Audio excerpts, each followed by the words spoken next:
मेरे साथ में समाजवादी पार्टी के राष्ट्रीय महासचिव स्वामी प्रसाद मौर्य जी। रामचरितमानस की एक चौपाई को लेकर दिए गए बयान के बाद लोग आमने सामने आ गए, कुछ पक्ष में खड़े हुए, कुछ विरोध में खड़े हुए, और पूरे उत्तर प्रदेश में हंगामा मचा हुआ है। तमाम राजनीतिक पार्टियां भी बयान दे रही हैं और यहां तक कि कई नेता भी मैदान में कूदे। क्या कहना है, क्या पूरा मामला है?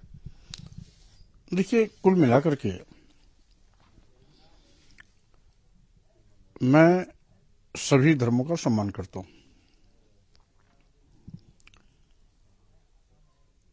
इसलिए किसी धर्म विशेष, किसी ग्रंथ विशेष, किसी आराध्य विशेष पर मेरी टिप्पणी करने का कोई मकसद नहीं है। रामचरितमानस जो तुलसीदास जी द्वारा रचित है, उसकी चौपाइयों के कुछ अंश जिससे इस देश की समस्त महिलाओं, आदिवासियों, दलितों, पिछड़ों के खिलाफ आपत्तिजनक टिप्पणी के रूप में शब्दों का प्रयोग हुआ है। जैसे ढोल गंवार सूद पशुनारी, सकल ताड़ना के अधिकारी, यानी देश की समस्त महिलाएं और समूचा शूद्र समाज, जिसमें आदिवासी, दलित, पिछड़े सभी आते हैं, उनको प्रताड़ित करने की बात कही गई है। यही नहीं, उसी तुलसीदास की रामचरितमानस की एक चौपाई में जाति सूचक शब्दों का प्रयोग करते हुए नीच और अधम कहा गया है। जैसे जे वर्णाधम तेल कुम्हारा, सुपच किरात कोल कलवारा, ये जो सातों जातियों को इंगित किया गया है, ये सभी भी हिंदू धर्मावलंबी हैं। शूद्र समाज में आने वाली आदिवासी, दलित, पिछड़ी जातियां भी हिंदू ही हैं। और जिस समय तुलसीदास जी ने लिखा, उस समय यहां के सभी लोग हिंदू धर्मावलंबी ही थे।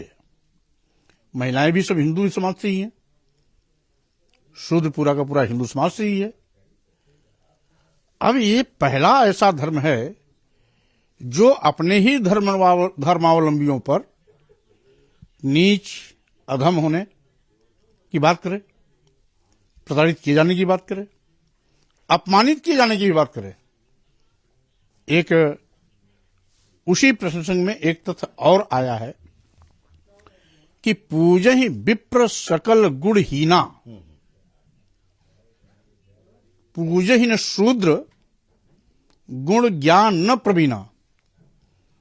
यानी तुलसीदास जी लिख रहे हैं कि विप्र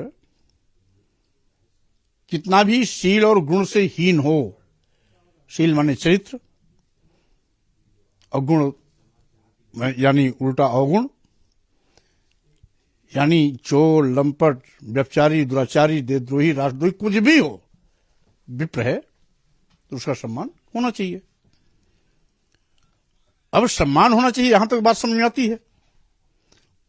उसके बाद लिखते हैं कि पूजहि न शूद्र गुण ज्ञान न प्रवीणा। भाई गुणी भी हो, ज्ञानी भी हो, दक्ष भी हो, विद्वान भी हो, फिर भी उसका सम्मान मत करो यदि वो शूद्र है। तो शूद्र भी हिंदू धर्म का ही, विप्र भी हिंदू धर्म का ही। तो एक ही धर्म अपने ही धर्म के अलग अलग लोगों के लिए व्यवस्था अलग अलग कैसे कर सकता है? एक चर्चा ये भी हो रही है कि कहीं ऐसा तो नहीं है आगामी चुनाव को देखते हुए आपने जिस तरह गेम प्लान तैयार किया हो और इसको लेकर आपने टिप्पणी की हो, जिससे ओबीसी और जो और भी जातियां हैं, तो वो तो नहीं किया यूनाइट करने के लिए समाजवादी पार्टी में और समाजवादी पार्टी को अच्छा वोट बैंक दिलाने के लिए? कहीं ऐसा तो नहीं? देखिए तिवारी जी, ये राजनीतिक मुद्दा है ही नहीं, ये तो सामाजिक धार्मिक सरोकार से जुड़ा मुद्दा है। हम राजनीतिक प्लेटफॉर्म से राजनीतिक मुद्दे की बात करते हैं। ये इत्तिफाक है कि इस धार्मिक सामाजिक सरोकार से जुड़े मुद्दे को मीडिया के लोगों ने मेरे सामने प्रस्तुत करके इस पे मुझसे जवाब चाहा था, तो मैंने उसमें उनको जवाब दिया था। रही बात, अगर हमें राजनीतिक मुद्दे के रूप में उठाना होगा तो आज पूरे देश में बेतहाशा बेरोजगारी बढ़ी है। करोड़ों करोड़ों नौजवान बेरोजगारी की त्रासदी झेल रहे हैं। देश में महंगाई आसमान पर है। गरीब, किसान, मध्यम वर्ग इस महंगाई से परेशान है, कमर टूट रही है। किसान की उपज क्रय केंद्रों से न खरीदकर बिचौलियों और दलालों के माध्यम से खरीदी जा रही है। यूपी की बदहाली को आपने देखा ही होगा। छुट्टा जानवरों के माध्यम से किसानों की फसल बड़े पैमाने पर चौपट की जा रही है। जीएसटी के माध्यम से लघु सीमांत व्यापारियों को लूट का शिकार बनाया जा रहा है।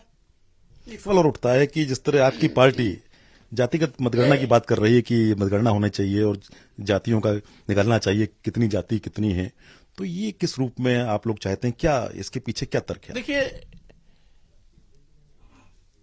जाति आधारित गणना होनी चाहिए इसलिए कि यही भाजपा के लोग जब विपक्ष में थे तो ये भी जाति आधारित गणना की मांग करते थे।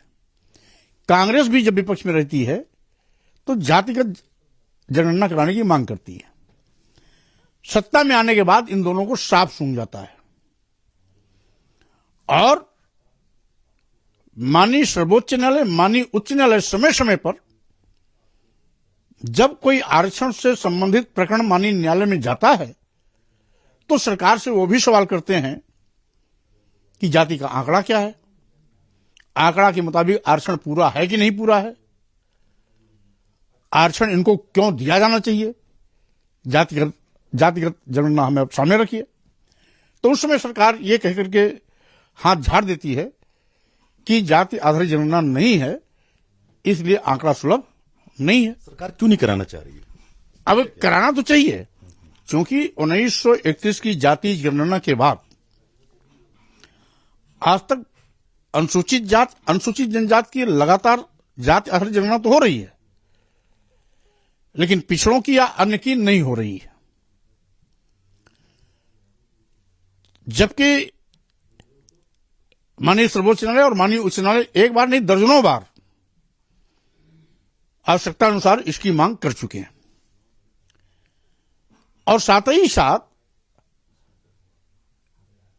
2012 में जाति आधारित जनगणना कराई गई थी, ऐसा जानकारी मिली, लेकिन उसको पब्लिश नहीं किया। और अब भारतीय जनता पार्टी आनाकानी कर रही। आज बड़े पैमाने पर संवैधानिक अधिकार के तहत जो आरक्षण मिला है अनुसूचित जनजाति का, अनुसूचित जाति का, पिछड़ों का, उसे बड़े पैमाने पर डकैती डाली जा रही है। सीधे सीधे उनका हक मारा जा रहा है। जाति आधारित जनगणना कराना इसलिए आवश्यक है कि उस जाति के अनुपात में आप आरक्षण दे सकते हैं। माननीय सर्वोच्च न्यायालय, माननीय उच्च न्यायालय का भी समय समय पर निर्देश है, भारतीय संविधान में भी ये व्यवस्था है कि सामाजिक शैक्षणिक पिछड़ेपन के आधार पर सरकारें इनको आगे बढ़ाने के लिए विशेष अवसर का प्रावधान कर सकती हैं। भारतीय संविधान में भी ये व्यवस्था है।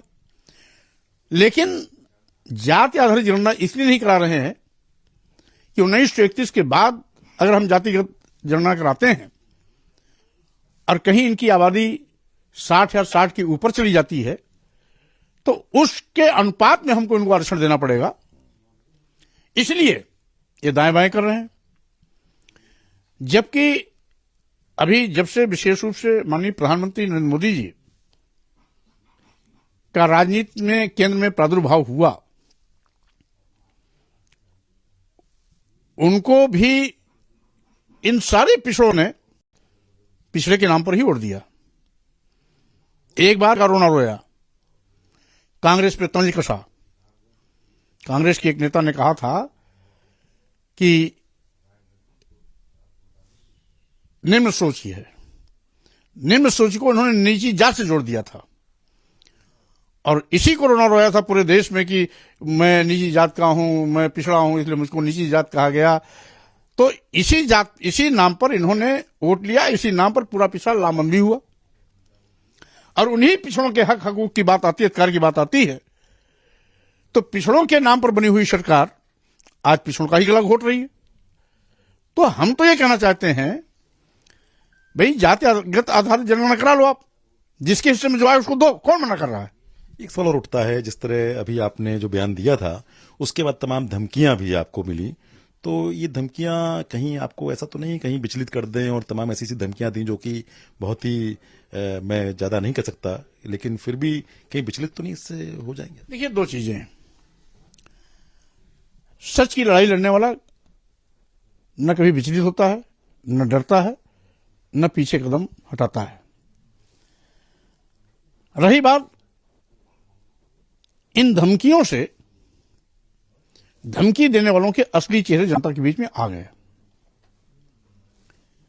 कि एक संत महात्मा धर्माचार्य साधु वेश में रहने वाला कोई भी संत आपराधिक और आतंकवादी जैसा व्यवहार करे, कोई सिर काटने का, कोई जीभ काटने का, कोई नाक काटने का, कोई कान काटने का, कोई हाथ काटने का, और उस पर सुपारी दे, कोई 21 लाख, कोई 51 लाख, कोई 5 लाख, कोई 10 लाख, हम समझते हैं यह साधु वेश में जो खूनी भेड़ियों का चेहरा है वो जनता के बीच में आ गया है। और यही नहीं, अगर यही काम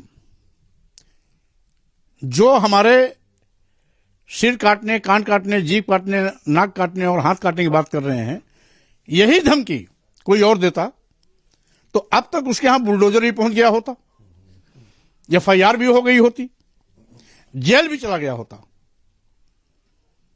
लेकिन इन सभी साधु संतों, धर्माचार्यों ने जो हमें जान से मारने की धमकी दी,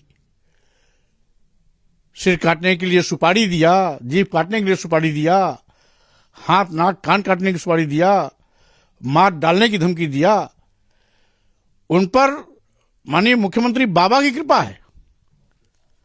तो गांव में एक कहावत है कि सैया भय कोतवाल तो डर का हैगा।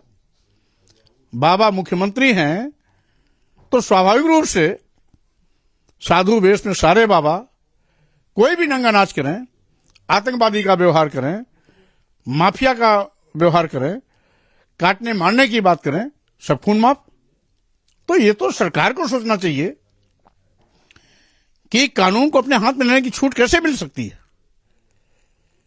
किसी को कोई आपत्ति है, कोर्ट इसीलिए बने हुए हैं, न्याय इसीलिए है, पुलिस इसीलिए है, और आप सीधे सीधे मारने काटने की बात कर रहे हैं। अब बात करें 2024 लोकसभा चुनाव की, क्या भविष्य दिखता है समाजवादी पार्टी का? क्या लगता है किस पोजीशन पे, किस पायदान पे खड़ी होगी समाजवादी पार्टी 2024 के लोकसभा चुनाव में? उत्तर प्रदेश की विपक्ष में सबसे बड़ी पार्टी समाजवादी पार्टी। अभी हाल में 2022 के चुनाव में हमारी विगत वर्षों की तुलना में विधानसभा में सीटें भी 3 गुना से ज्यादा बढ़ी और प्रतिशत भी हमारा बेतहाशा बढ़ा। विधानसभा चुनाव में पहली बार जब से भाजपा का चरमोत्कर्ष आया, पहली बार उसके वोट में प्रतिशत घटोती हुई और समाजवादी पार्टी के वोटों में बड़े पैमाने पर उछाल हुआ। जिस तरीके से आज पूरे देश में हाहाकार मचा हुआ है, बेरोजगारी चरम पर है, महंगाई से सब त्राही कर रहे हैं, GST सारे व्यापारी परेशान हैं, सारे विकास ठप है, और साथ ही साथ आज जिस तरीके से सरकारी संस्थानें बेची जा रही, शुरुआती दौर में जब हम इलाहाबाद यूनिवर्सिटी के छात्र थे तो छात्र भी कभी कभी आंदोलन करते थे, ट्रेड यूनियन कर्मचारी भी आंदोलन करते थे कि निजीकरण का राष्ट्रीयकरण किया जाए। ये पहली सरकार है, आजादी के 75 वर्षों में पहली सरकार है भाजपा की जो राष्ट्रीयकृत संपत्तियों विभागों को निजी हाथों में बेच रही है। आज सरकार मेहरबान है अदानी और अंबानी पर। सारे के सारे बंदरगाह, एयरपोर्ट, एयर इंडिया, कई दर्जन ट्रेनें, सारे रेलवे स्टेशन, LIC जैसा बड़ा प्रतिष्ठान और साथ ही साथ बैंक भी इन पर मेहरबान। तो इस तरीके से न रहे बांस न बजे बांसुरी, न रहेगा सरकारी विभाग, न मिलेगा नौजवानों को सरकारी नौकरी। तो अभी तो ये इनका शुरुआती दौर है।